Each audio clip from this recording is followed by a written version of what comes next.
Hi, it's Steve. Today we're going to show you how to change the glass shelf in your refrigerator. It's a really easy job and you won't need any tools. Let me show you how we do it. Now to do this repair, we'll start by opening the refrigerator.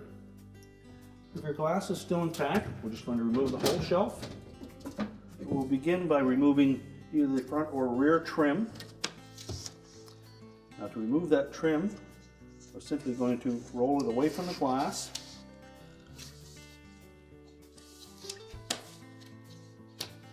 Remember to support the old glass if it is still intact. And then carefully peel it away from the front trim and discard it.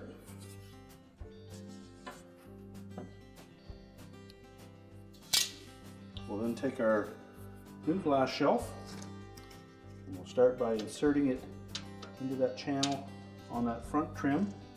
Center it up.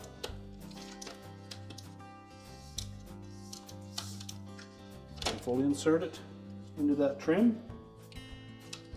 We'll lay it up against the rear trim, and then we're just going to roll that rear trim piece right onto the glass so that it fits into the channel.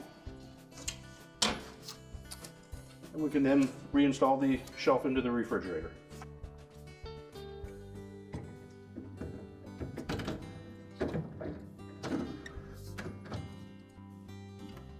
To prolong the life of your glass shelf, we suggest that if you're cleaning it and removing it from the refrigerator, to handle it carefully, and as well let it climatize before immersing it in any type of warm or hot water. And our repair is complete.